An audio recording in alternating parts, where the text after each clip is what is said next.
नमस्कार, आप देख रहे हैं खबरदार। मैं हूं श्वेता सिंह। सबसे पहले खबरों को खबरदार के लेंस से देख लेते हैं। आज संविधान दिवस है। आज ही के दिन 1949 में संविधान को संसद में पेश किया गया था।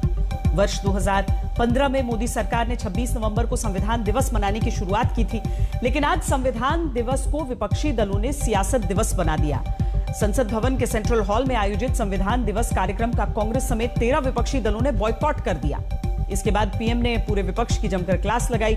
संविधान दिवस पर विपक्ष के इन गैर संवैधानिक नखरों से आज हम देश को खबरदार करेंगे। साथ ही आपको एक ब्लैक एंड व्हाइट रिपोर्ट दिखाएंगे जिसमें हमारे देश के संविधान से जुड़ी बेहद रोचक जानकारियां आपको मिलेंगी। आज संविधान दिवस के अलावा 26/11 आतंकी हमले की बरसी। इस हमले के 13 वर्ष बीत जाने के बाद भी इस हमले के जिम्मेदार आतंकवादी पाकिस्तान में चैन और सुकून से बैठे हैं और देश आज भी 26/11 आतंकी हमले के बदले का इंतजार कर रहा है, जिसमें 66 लोगों ने अपनी जान गंवाई थी। हम आज सिर्फ इन लोगों को श्रद्धांजलि नहीं देंगे, बल्कि पाकिस्तान को भी आईना दिखाएंगे। इसके बाद हम आपको एक और दुश्मन से खबरदार करेंगे।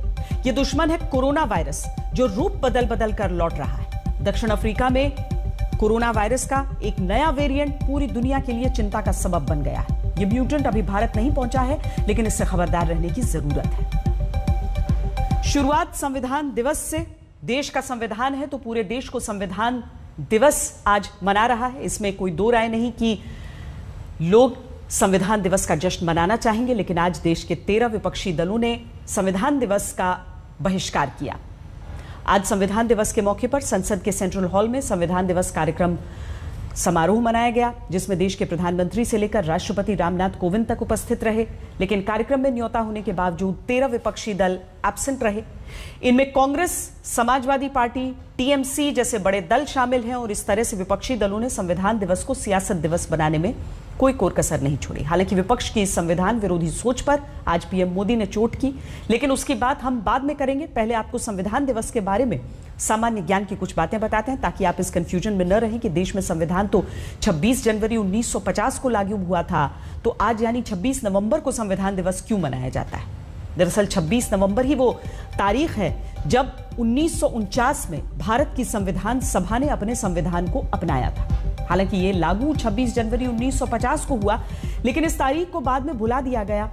लेकिन जब मोदी सरकार सत्ता में आई तो 2015 में हर वर्ष 26 नवंबर को संविधान दिवस मनाने का निर्णय किया गया। संविधान दिवस को संविधान निर्माता डॉक्टर भीमराव अंबेडकर को श्रद्धांजलि देने के प्रतीक के रूप में भी मनाया जाता है।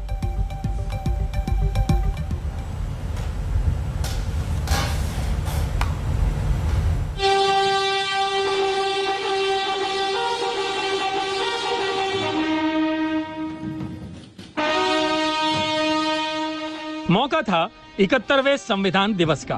जगह थी भारतीय संविधान का मंदिर, संसद का सेंट्रल हॉल। लेकिन विपक्षी दलों ने कार्यक्रम का बहिष्कार किया। यह उनका संवैधानिक अधिकार था।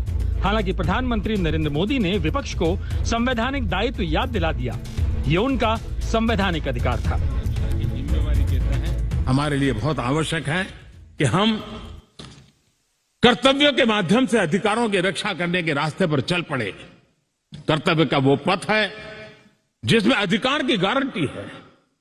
कर्तव्य का वो पथ है जो अधिकार सम्मान के साथ दूसरे को सुपुर्द करता है, उसके हक को दे देता है। कर्तव्य को जितनी अधिक मात्रा में निष्ठा और तपस्या के साथ हम मनाएंगे, हर किसी के अधिकारों की रक्षा होगी। ये कार्यक्रम किसी सरकार का नहीं था, ये कार्यक्रम किसी राजनीतिक दल का नहीं था, ये कार्यक्रम किसी प्रधानमंत्री ने आयोजित नहीं किया गया था। ये सदन का गौरव होते हैं स्पीकर, सदन का ये स्थान गौरवपूर्ण होता है। स्पीकर की एक गरिमा होती है, बाबा साहब आम्बेडकर की गरिमा होती है। स्पीकर पद की गरिमा बनाए रखे। पीएम मोदी को संविधान दिवस के मौके पर विपक्ष को यह पाठ इसलिए पढ़ाना पड़ा क्योंकि कांग्रेस समेत 13 विपक्षी दलों को लगता है कि 26 नवंबर को संविधान दिवस मनाना बीजेपी की परंपरा है, जिसे मोदी सरकार आने के बाद वर्ष 2015 में मनाना शुरू किया गया। कांग्रेस के लिए तो संविधान दिवस 26 जनवरी को ही होता है। देखिए, जिस तरह से ये सरकार का प्रोग्राम नहीं, भारतीय जनता पार्टी का प्रोग्राम बन गया है। अपोजिशन के लिए कोई स्पेस नहीं, कोई प्रोटोकॉल नहीं, कुछ नहीं। और पूरी दुनिया और पूरे हिंदुस्तान के लोग अब जानने लगे हैं कि कॉन्स्टिट्यूशन का कोई महत्व नहीं भारतीय जनता पार्टी को। हर दिन जिस तरह से कॉन्स्टिट्यूशन को वायलेट कर रहे हैं, हर दिन जिस तरह से हमारे हिंदुस्तान में अपने लोगों का दमन हो रहा है, हर दिन जिस तरह से ये कॉन्स्टिट्यूशन के निकाल के फेंके अपनी मनमानी कर रहे हैं, तो ये सेरेमोनियल प्रोग्राम्स में कोई मीनिंग नहीं जब तक आप उसको लेटर और स्पिरिट में जब तक इम्प्लीमेंट ना करें। और वैसे भी जो है 26 जनवरी को कॉन्स्टिट्यूशन इन फोर्स आया था। हम मानते हैं कि हमारा हिंदुस्तान रिपब्लिक उस दिन मना था, उस दिन हम मनाते ही हैं। Party for the family, party by the family. वैसे ये भी सही है, हर किसी को हक है कि वो अपने अपने तरीके से संविधान दिवस मनाए। पीएम मोदी ने सेंट्रल हॉल में संविधान दिवस मनाया और कांग्रेस ने अपने ट्विटर हैंडल से बीजेपी सरकार पर तीखे हमले करके संविधान दिवस मनाया। कांग्रेस के लिए कृषि कानून वापस होना ही संविधान की जीत है। हर किसी के बाकी रही बात संसद के सेंट्रल हॉल में आयोजित कार्यक्रम का बहिष्कार करने की, तो ये फैसला विपक्षी दलों ने एक मत होकर लिया। डॉक्टर बाबा साहेब अम्बेडकर के नेतृत्व में जो संविधान सभा थी, जो देश को अधिकार दिया है, जनता को अधिकार दिया है, राज्यों को अधिकार दिया है, लेकिन आज उस राज्य को, जनता को, सबको उनके अधिकार कुचल दिए जाते हैं। तो संविधान का मतलब क्या होता है? कहाँ है संविधान? आप मुझे बताइए। महाराष्ट्र में देखिए दर दिन क्या हो रहा है। हमको, हमारी सरकार बहुमत में है, फिर भी हमारे खिलाफ केंद्रीय जांच एजेंसी, कभी राजभवन, कभी और ये सब साजिश चलती है। ये संविधान के खिलाफ है सब कुछ। बाबा साहब ने कहा था कि एक दस्तावेज है जो अच्छे हाथ में रहेगा तो बेहतर परिणाम होंगे, बुरे हाथों में पड़ जाएगा तो बदतर परिणाम होंगे। हम कमोबेश उस दौर से गुजर रहे हैं। एक तरफ तो आप संविधान दिवस मना रहे हैं और दूसरी तरफ संवैधानिक मूल्यों की धज्जियां उड़ा रहे हैं। चाहे न्याय हो, स्वतंत्रता हो, बंधुत्व हो, इन सारी चीजों के मद्देनजर मैं समझता हूं साझा विपक्ष ही नहीं, लोगों के अंदर भी ये है कि इस संविधान दिवस को मनाने का उद्देश्य क्या है। जब पॉलिटिकल इवेंट की शक्ल अब दोगे तो हम कैसे उसमें शामिल हो सकेंगे? आपने कभी कहा कि विपक्ष पार्टी आप भी इस समारोह में कुछ बोलो, आप भी अपना बात रखो, हम सब मिलकर अपना बात रखना चाहते हैं। सिर्फ वहाँ जो सारे भाषण देगी हमारे प्रधानमंत्री जी, क्योंकि हो सकता है वो ज्यादा समझते हैं हम सब लोगों से। संसद के सेंट्रल हॉल में संविधान दिवस कार्यक्रम में देश के राष्ट्रपति मौजूद थे, उपराष्ट्रपति मौजूद थे, स्पीकर मौजूद थे, लेकिन विपक्ष का एक भी नेता मौजूद नहीं था। ये बात प्रधानमंत्री मोदी को अखर गई। जब सदन में इस विषय पर मैं बोल रहा था 2015 में, बाबा साहब अम्बेडकर की 150वीं जयंती के निमित्त इस काम की घोषणा करते समय, विरोध आज नहीं हो रहा है, उस दिन भी हुआ था कि 26 नवंबर कहां से ले आए, क्यों कर रहे हो, क्या जरूरत थी। बाबा साहब आम्बेडकर का नाम हो और आपके मन में ये भाव उठे, ये देश अब सुनने के लिए तैयार नहीं है। भारत का आधार संविधान, ये किसी व्यक्ति विशेष का संविधान नहीं है, ये किसी पार्टी विशेष का संविधान नहीं है, ये संविधान है हम भारत के लोगों का। ये ठीक है कि 26 नवंबर को संविधान दिवस मनाने की परंपरा मोदी सरकार ने शुरू की, लेकिन इससे दूरी बनाकर विपक्ष ने अपने संवैधानिक अधिकार का अनैतिक इस्तेमाल किया है, फिर चाहे कोई कुछ भी दलीलें देता रहे। एक औपचारिक निमंत्रण, वो भी बैठने का समारोह के अंदर, वो स्वीकार्य नहीं है। माननीय प्रधानमंत्री जी और बीजेपी के नेतृत्व की विपक्ष की आलोचना इस विषय पे सही नहीं है। नहीं, आज जो सभी उपस्थित थे वो लोकसभा के अध्यक्ष श्री ओम बिरला जी के आमंत्रण पे थे, तो ऐसे उस संविधान दिवस पे अगर कांग्रेस पार्टी या कुछ विपक्षी पार्टियां उसका बहिष्कार करके इस दिवस को एक राजनीतिक, तो स्वाभाविक है कि उन्होंने कोई बहिष्कार नहीं किया, ये संविधान का अपमान किया है। बीजेपी ने धूमधाम से संविधान दिवस मनाया, ये अच्छी बात है। विपक्षी दलों ने संविधान दिवस कार्यक्रम का बहिष्कार किया, ये उनकी राय है। लेकिन खरी बात तो ये है कि कोई मनाए या न मनाए, ये फैसला करने का हक भी उन्हें संविधान नहीं दिया है। वैसे भी संविधान पर सियासत का कोई असर नहीं पड़ता, क्योंकि ये देश का संविधान है, किसी राजनीतिक पार्टी का नहीं। दिल्ली से जितेंद्र बहादुर सिंह के साथ आज तक ब्यूरो।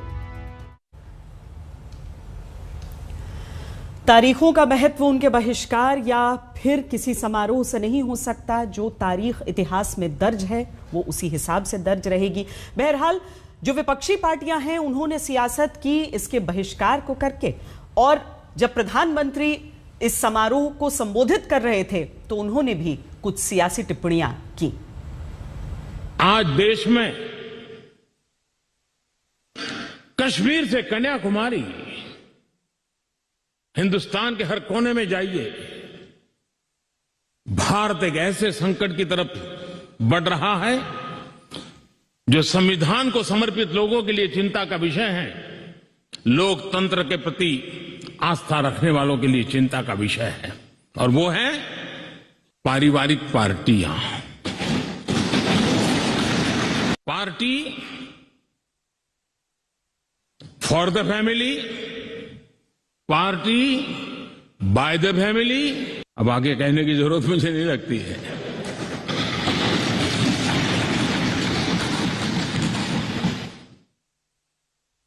कश्मीर से कन्याकुमारी हरी राजनीतिक दलों की तरफ देखिए, ये लोकतंत्र की भावना के खिलाफ है। संविधान हमें जो कहता है उसके विपरीत है। और जब मैं ये कहता हूं कि पारिवारिक पार्टियां, इसका मतलब मैं ये नहीं करता हूं कि एक परिवार में से एक से अधिक लोग राजनीति में ना आए। जी नहीं, योग्यता के आधार पर, जनता के आशीर्वाद से किसी परिवार से एक से अधिक लोग राजनीति में जाएं, इससे पार्टी परिवारवादी नहीं बन जाती है। लेकिन जो पार्टी पीढ़ी दर पीढ़ी एक ही परिवार चलाता रहे, पार्टी की सारी व्यवस्था परिवारों के पास रहे, वो लोकतंत्र, स्वस्थ लोकतंत्र के लिए सबसे बड़ा संकट होता है।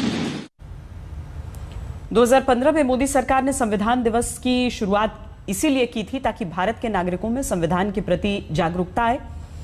आज संविधान दिवस के मौके पर हम आपको भारतीय संविधान से जुड़े कुछ रोचक तथ्य के बारे में बताना चाहते हैं, जिनके बारे में शायद आप न जानते हो या फिर भूल चुके हो। भारतीय संविधान की मूल कॉपी हिंदी और अंग्रेजी में है, जो हैंड रिटन यानी हाथों से लिखी गई। यह दुनिया में किसी भी देश का सबसे बड़ा और लंबा हस्तलिखित संविधान है, जिसे पूरा करने में 2 साल 11 महीने 18 दिन का लंबा समय लगा था। अपने वर्तमान रूप में इसमें एक प्रस्तावना, 22 भाग, 448 अनुच्छेद और 12 अनुसूचियां हैं। देश का संविधान तैयार करने के दौरान संविधान निर्माताओं ने लगभग 60 देशों के संविधानों को खंगाला था, और जिस देश के संविधान में जो प्रावधान भारत के लिए बेहतर लगे, उन्हें भारत के संविधान में शामिल कर लिया गया था। भारतीय संविधान की प्रस्तावना अमेरिका के संविधान की प्रस्तावना से प्रेरित है। दोनों की प्रस्तावना वी द पीपल से शुरू होती है। भारतीय संविधान में नागरिकों को जो 6 मौलिक अधिकार दिए गए हैं, वो भी अमेरिका के संविधान से लिए गए हैं। भारतीय संविधान की प्रस्तावना में लिबर्टी, इक्वालिटी, फ्रेटर्निटी शब्द फ्रेंच क्रांति से प्रेरित हैं। संसदीय शासन प्रणाली और नागरिकता से जुड़े प्रावधान ब्रिटेन के संविधान से लिए गए। जर्मनी के संविधान से आपातकाल के दौरान राष्ट्रपति की शक्तियां तय की गईं। सामाजिक आर्थिक अधिकार का विचार आयरलैंड से लिया गया। भारत में सुप्रीम कोर्ट के प्रावधान जापान के संविधान से लिए गए। संघ और राज्य के रिश्ते और शक्तियों का बंटवारा कनाडा के संविधान से लिया गया। पंचवर्षीय योजना का विचार सोवियत संघ के संविधान से लिया गया था, जबकि संविधान संशोधन की प्रक्रिया का प्रावधान दक्षिण अफ्रीका के संविधान से लिया गया। भारतीय संविधान को दुनिया के सर्वश्रेष्ठ संविधानों में शामिल किया जाता है। इसकी सबसे बड़ी वजह यही है कि हमारे संविधान में दुनिया के कई देशों के बेहतरीन प्रावधानों को शामिल किया गया। अब हम आपको उस दौर में लेकर चलते हैं जब भारत को अपना संविधान मिला था। उस वक्त की ब्लैक एंड व्हाइट तस्वीरों से सजी ये हमारी संविधान को समर्पित रिपोर्ट है। आज का दिवस बाबा साहब आम्बेडकर, डॉक्टर राजेंद्र प्रसाद। आज संविधान दिवस के मौके पर संसद के जिस सेंट्रल हॉल में पीएम मोदी संविधान की विशेषताओं का बखान कर रहे थे, उसी सेंट्रल हॉल में 26 जनवरी 1950 को संविधान को लागू करने की प्रक्रिया को पूरा किया गया था। From this, the 26th day of January 1950, India, that is Bharat, shall be a sovereign, democratic republic, and the Union and its component parts, the states, shall exercise all powers and functions of government and administration in accordance with the provisions of the said Constitution.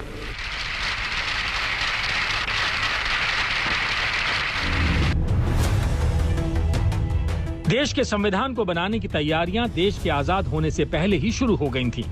आजादी की लड़ाई के दौरान ही संविधान को आकार देना शुरू हो चुका था। संविधान सभा का गठन जुलाई 1946 में किया गया।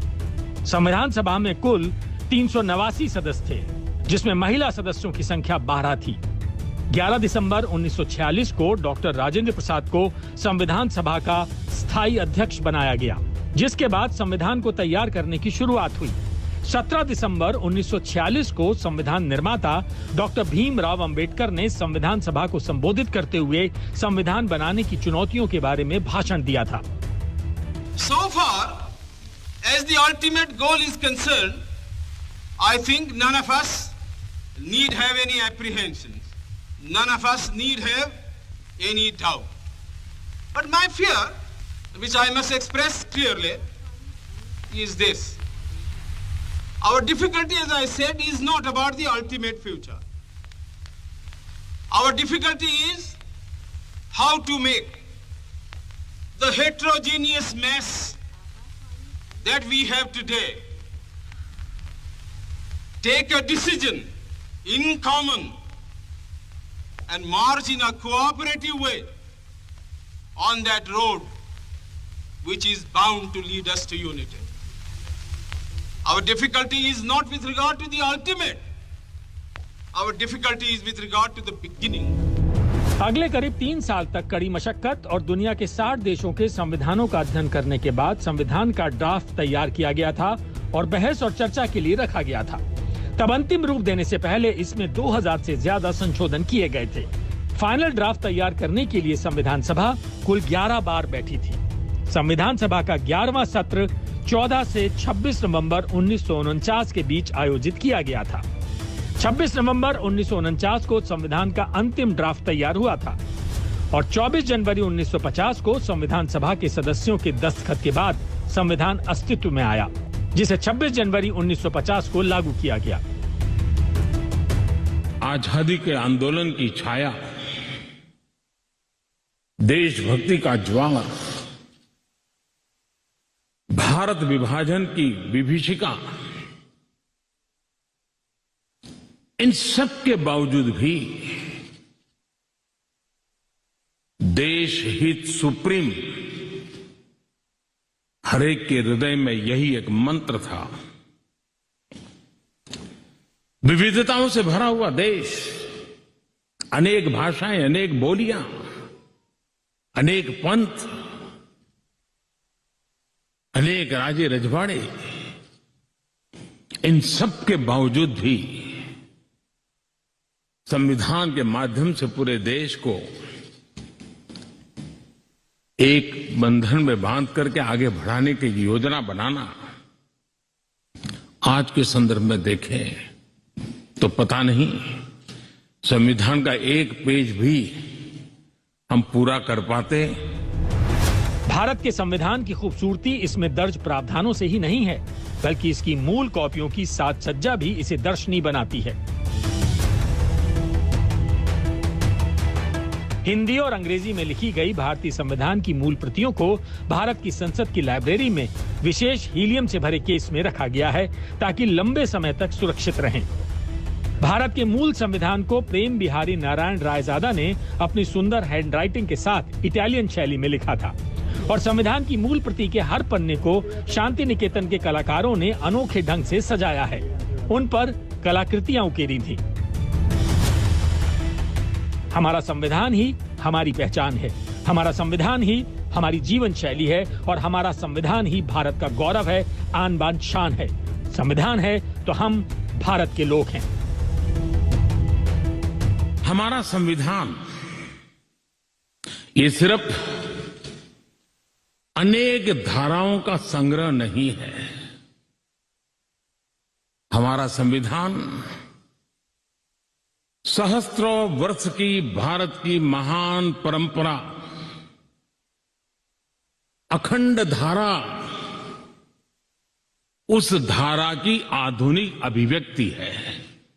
इस संविधान दिवस को हमें इसलिए भी बनाना चाहिए कि हम जो कुछ भी कर रहे हैं वो संविधान के प्रकाश में सही है कि गलत है। आज तक ब्यूरो।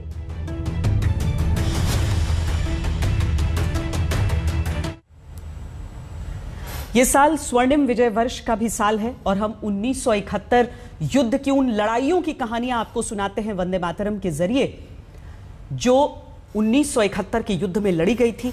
सच्चे युद्ध की तस्वीरों के साथ हम आपको युद्ध की अलग अलग लड़ाइयों और रणनीतियों की कहानियां दिखाते हैं, युद्ध की कहानी सुनाते हैं जो लोग खुद इस युद्ध में शामिल रहे थे। इस शनिवार रात 10 बजे देखिए कहानी टंगेल एयर ड्रॉप की, एक ऐसा एयर ड्रॉप जिसने दुनिया में हड़कंप मचा दिया जब आसमान से हजारों की संख्या में भारतीय सैनिक पैराड्रॉप हुए थे। भारत की यह रणनीति पाकिस्तान के लिए ताबूत में आखिरी कील साबित हुई थी।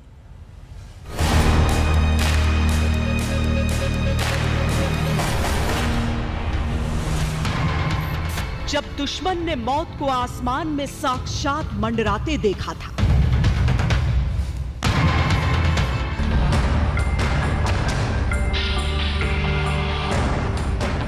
जब हार से ज्यादा दुश्मन को मौत के डर ने सताया। टंगेल जो पुंगली ब्रिज का जो ऑपरेशन था वो 1971 वॉर की एक तरह से कहा जाए तो final nail in the coffin थी। जब दुश्मन ने केवल जमीन नहीं हारी, अपनी आत्मा हार गया था।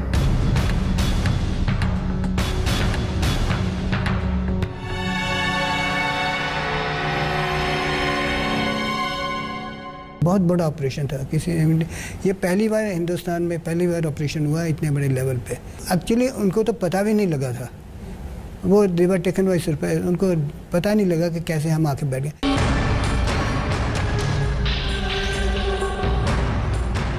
ये कहानी उसी टंगेल पैराड्रॉप के हैरत अंगेज ऑपरेशन की है जिसने दुनिया में हड़कंप मचा दिया था। दुश्मन के आसमान में एक साथ मंडराते हजारों पैराशूट और उन पैराशूट से जमीन पर उतरते भारत के शत्रु जीत। इनफैक्ट जब एयरबोर्न ऑपरेशन जिस दिन हुआ था तब तक पाकिस्तान ने कोई फैसला नहीं किया था सरेंडर करने का।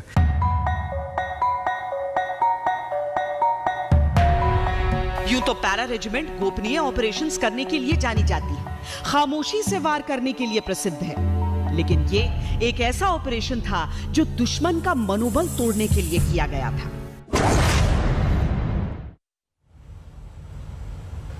इस एक युद्ध के बाद पाकिस्तान सालों तक सन्नाटे में रहा था क्योंकि उसके दो टुकड़े हो चुके थे। लेकिन समय समय पर जिस तरह से पाकिस्तान के आतंकी हिंदुस्तान में दहशत फैलाने की कोशिश करते हैं, उसकी एक वानगी 13 साल पहले पाकिस्तान से आए 10 आतंकियों ने मुंबई में दिखाई थी। आतंकियों की मंशा तो भारत को घुटनों पर लाने की थी, लेकिन सुरक्षा बलों ने 3 दिन के अंदर पाकिस्तानी आतंकियों को मौत की नींद सुला दिया था। 10 में से 9 आतंकियों को ढेर कर दिया और एक आतंकी जिंदा पकड़ा गया। वो तारीख थी 26 नवंबर 2008, जब रात 8 बजे 10 आतंकियों में एक आतंकी अजमल आमिर कसाब को जिंदा पकड़ा गया। इसी आतंकी ने दुनिया को बताया कि पाकिस्तान एक आतंकी मुल्क है। 26 नवंबर से 29 नवंबर तक मुंबई बंधक बनी रही, वो गोलियों और धमाकों की आवाजों से गूंजती रही। समुंदर के रास्ते आतंकी कराची से मुंबई पहुंचे। ये सभी आतंकी लश्कर तैयबा से जुड़े थे। ये सभी कोलाबा में कफ परेड के फिश मार्केट में उतरे, फिर 4 समूहों में बंटकर ये टैक्सी से अलग अलग जगहों पर गए। इन सभी ने 3 दिनों में करीब 12 हमले किए। इन हमलों में 15 देशों के 166 कुल नागरिक मारे गए। सुरक्षा बलों के 18 जवान शहीद हो गए थे। आतंकी हमले की साजिश, आतंकियों की ट्रेनिंग पाकिस्तान में हुई। जो हथियार उनके पास से मिले वो भी पाकिस्तानी थे। इसके बावजूद पाकिस्तान ने अपने यहां किसी भी आतंकी संगठन के होने से इनकार किया। दुनिया के दबाव में कार्रवाई का दिखावा कर रहा है पाकिस्तान। आज भारत ने पाकिस्तान को फिर आईना दिखाया।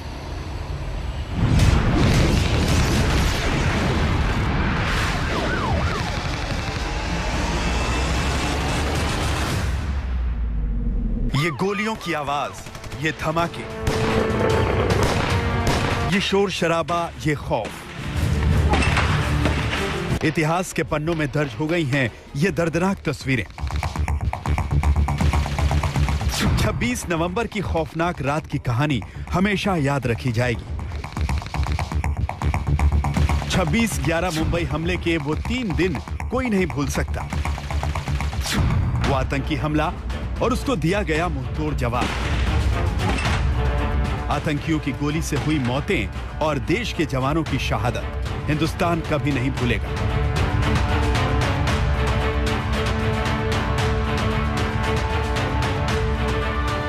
हर साल मुंबई हमले में मारे गए लोगों और जवानों की कुर्बानी को देश ऐसे ही याद करता है। इस बार भी मुंबई के पुलिस कमिश्नर ऑफिस में बने शहीद स्मारक पर पुष्प अर्पित करके शहीदों को श्रद्धांजलि दी गई।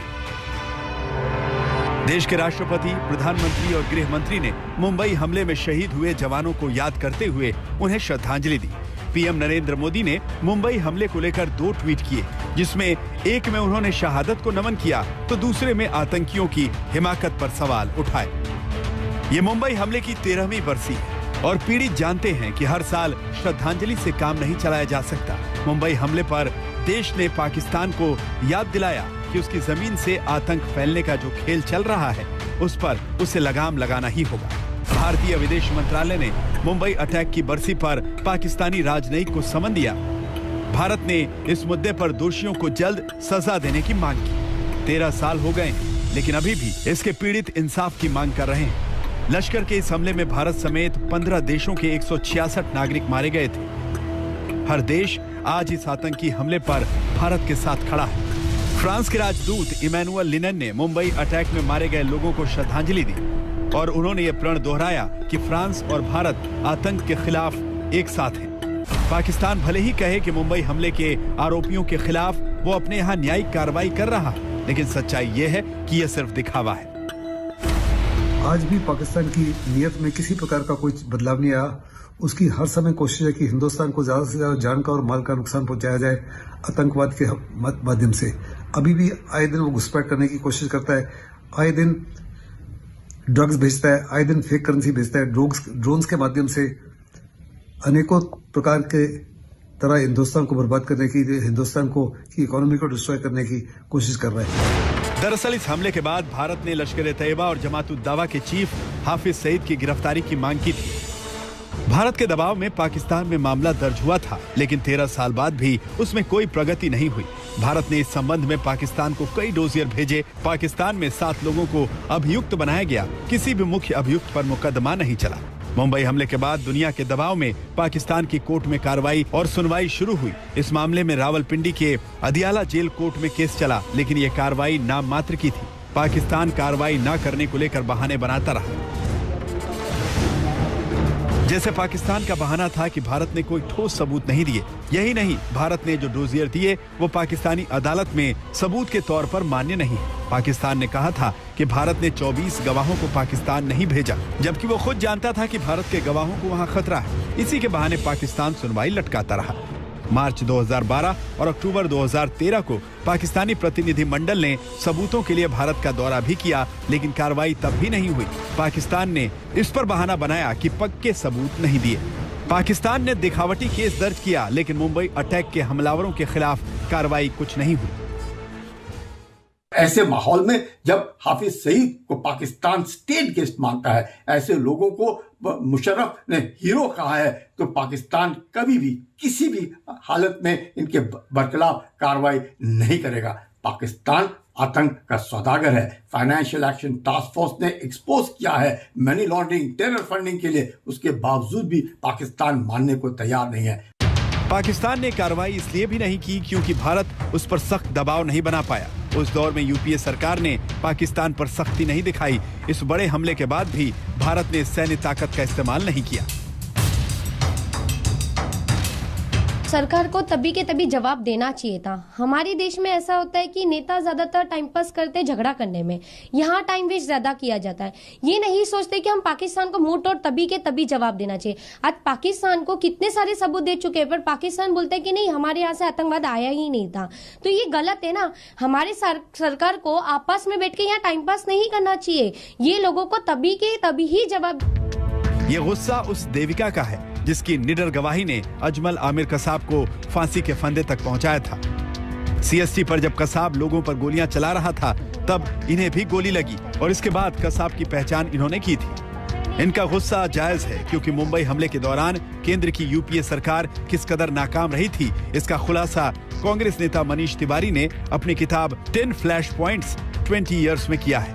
उसके एक चैप्टर में उन्होंने लिखा है, मुंबई हमले के बाद तत्कालीन सरकार को पाकिस्तान के खिलाफ सख्त कार्रवाई करनी चाहिए थी। ये ऐसा समय था जब एक्शन बिल्कुल जरूरी था। एक देश निर्दोष लोगों का कत्लेआम करता है और उसे इसका कोई पछतावा नहीं होता। इसके बाद भी हम संयम बरतते हैं तो ये ताकत नहीं बल्कि कमजोरी की निशानी है। मुंबई हमले के वक्त यूपीए सरकार का संयम उसकी कमजोरी की निशानी बना। इसकी वजह से पाकिस्तान ने उस दौरान इस मसले पर कोई कार्रवाई नहीं की। आज भी हर साल जब मुंबई हमले की बरसी मनाई जाती है तो उस दौर के फैसलों पर सवाल उठते हैं। आज तक ब्यूरो। कोरोना के एक नए वेरिएंट से दुनिया में हड़कंप मच गया है। दक्षिण अफ्रीका में सबसे पहले मिला ये वेरिएंट B11529 बहुत तेजी से संक्रमण फैलाने की क्षमता रखता है। इस वेरिएंट के करीब 30 म्यूटेशंस मिले हैं। अब तक किसी और कोरोना वेरिएंट के इतने म्यूटेशंस नहीं हुए। ये वेरिएंट अपने रूप तो तेजी से बदल ही रहा है, लेकिन ये कितना घातक है इसका वैज्ञानिक अभी आकलन नहीं कर सके हैं। उधर इस नए वेरिएंट के मद्देनजर यूके ने दक्षिण अफ्रीका समेत 6 देशों से फ्लाइट पर बैन लगा दिया है। भारत समेत दुनिया के अन्य देश भी अलर्ट हैं।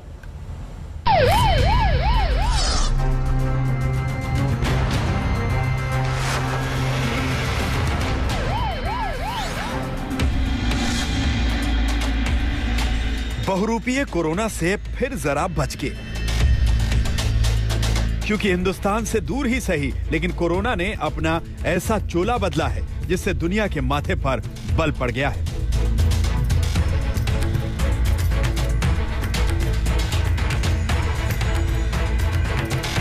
दक्षिण अफ्रीका में सामने आया कोरोना का ये वेरिएंट B11529 खुद का रूप बदलने में बड़ा माहिर है। इस वेरिएंट के स्पाइक प्रोटीन में करीब 30 म्यूटेशंस पाए गए हैं। इतने म्यूटेशंस कोरोना के किसी और वेरिएंट में पहले नहीं पाए गए। भारत में तबाही मचाने वाले डेल्टा वेरिएंट में सिर्फ 2 म्यूटेशंस हुए थे। इसका मतलब यह है कि 30 म्यूटेशन वाले इस वेरिएंट ने अगर किसी को संक्रमित किया तो उस मरीज में कोरोना संक्रमण का ऐसा विस्फोट हो सकता है जैसा अब तक नहीं देखा गया। लेकिन जब हम दक्षिण अफ्रीका में सबसे पहले मिले कोरोना के इस वेरिएंट की ताकत को बता रहे हैं तो हम डरा नहीं रहे। आपसे सिर्फ सावधान रहने को कहा जा रहा है। वैक्सीन के बावजूद कोरोना को अभी भी हल्के में ना लेने की ताकीद भर हम कर रहे हैं, क्योंकि अभी ये तय नहीं है कि B11529 वेरिएंट डेल्टा जैसे अन्य वेरिएंट जितना घातक भी है या नहीं। वैसे इसे लेकर ये चिंता जरूर बनी रहेगी कि अभी जो कोरोना वैक्सीन बनी हैं वो क्या इस पर कारगर होंगी।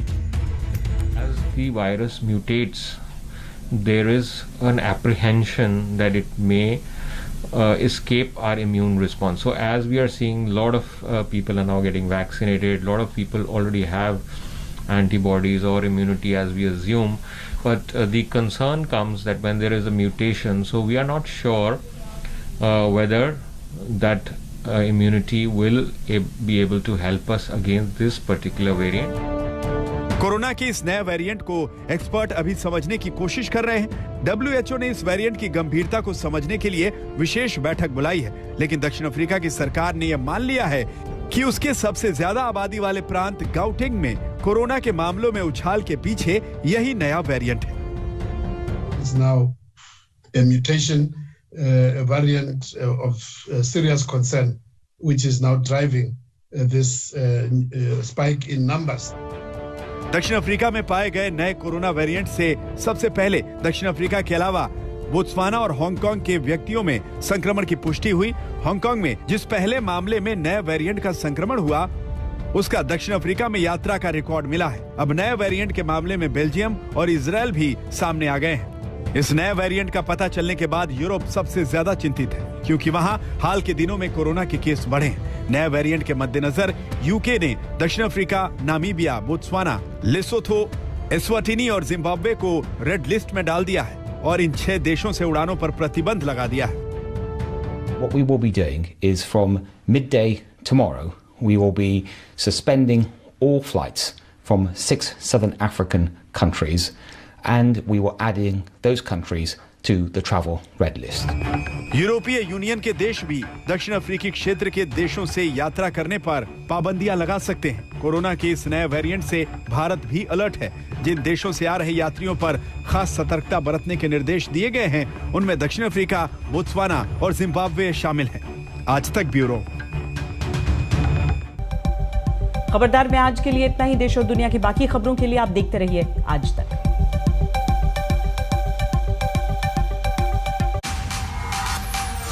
आज तक बेमिसाल 20 साल।